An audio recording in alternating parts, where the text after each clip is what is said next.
right here, yeah. Is there a military or political explanation as to why the Iraqis did not use chemical weapons? We've got a lot of questions about why the Iraqis did use chemical weapons, and I don't know the answer. I just thank God that they didn't. Yesterday, after conferring with my senior national security advisors and following extensive consultation with our coalition partner, Saddam Hussein was given one last chance. Set forth in very explicit terms to do what he should have done more than 6 months ago. Withdraw from Kuwait without condition or further delay, and comply fully with the resolution passed by the United Nations Security Council.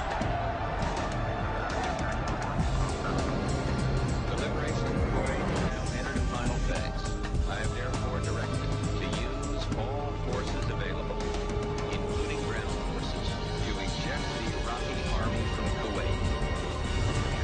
At this point, it seems inevitable that the ground war is only hours away. Peter Arnett, back. We've got a lot of questions about why the Iraqis did use chemical weapons, and I don't know the answer.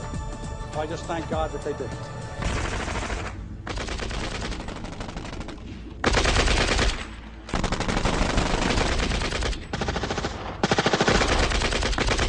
What we're protecting against is a massive public health threat. Anthrax in the hands of our enemies that would kill thousands and thousands of soldiers, sailors, airmen, and Marines. This vaccine protects against that possibility. We could do human research. It would be unethical to do so. We don't want to lose a single soldier, sailor, airman, or Marine just because they refuse to take a shot. We try to change their minds. And if they won't change their mind and won't take the shot, then it leads to some kind of disciplinary action. People can get sick from it. Virtually none stay sick from it, and there are some exceptions to that. I took 3. My first one was in December of '98. I didn't question it. I was an officer. I just rolled up my sleeve and did my duty. It was worse than being raped because I was betrayed. There are a lot of people out there that are opposing our anthrax vaccine program for a lot of different reasons. It was some sort of a misguided experiment. Is it ironic that we're the only ones that got the vaccine, the anthrax vaccine?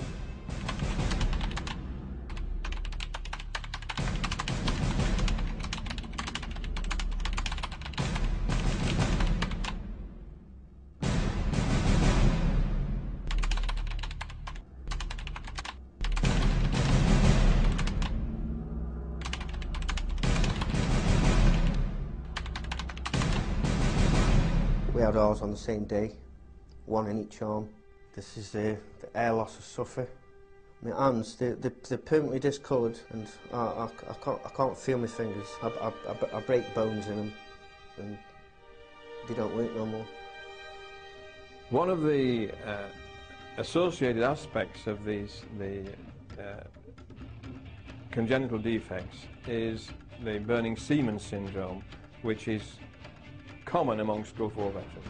With 37 nations in the Gulf War, why are there only 4 that have come down with Gulf War syndrome?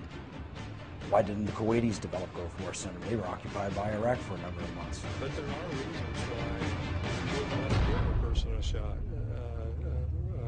if a servicewoman was pregnant.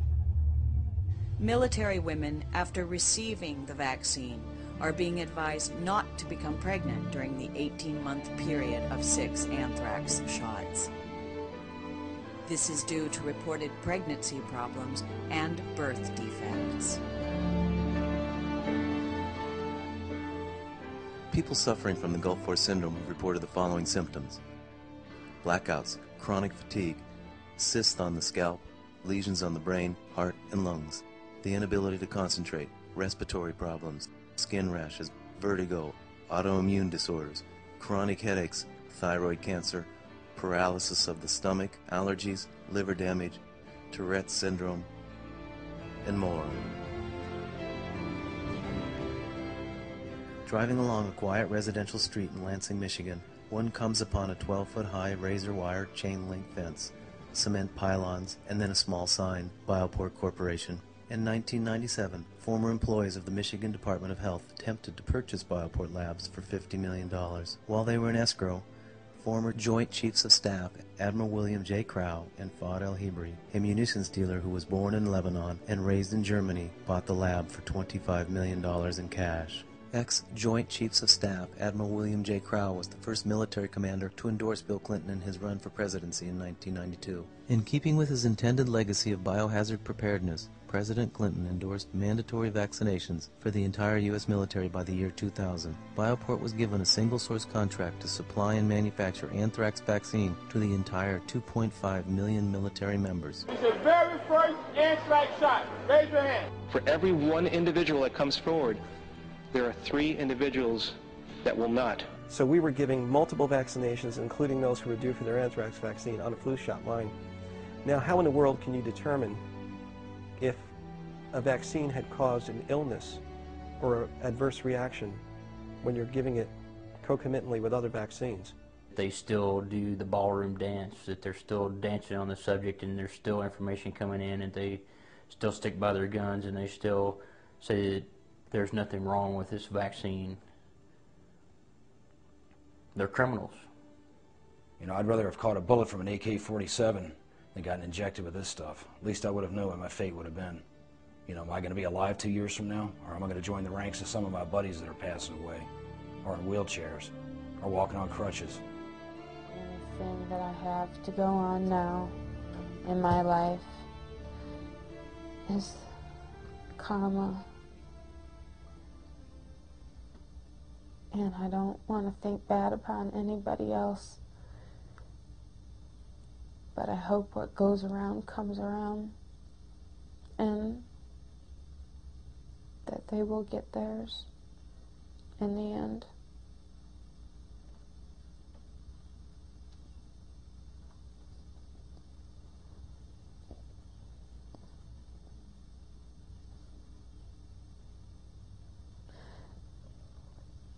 But in the meantime, I'm still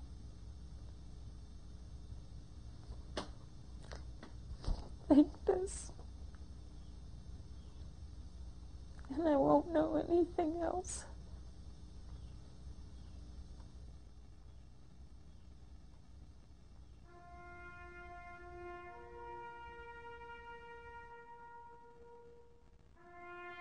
The Universal National Security Act of 2003, now before Congress, calls for compulsory military or civilian service of all men and women 18 to 26 years of age.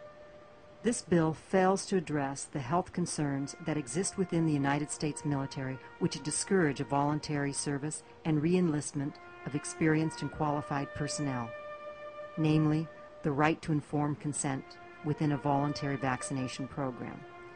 The call to arms in defense of our national security is meaningless if we do not stand united as one nation to preserve the freedoms we cherish.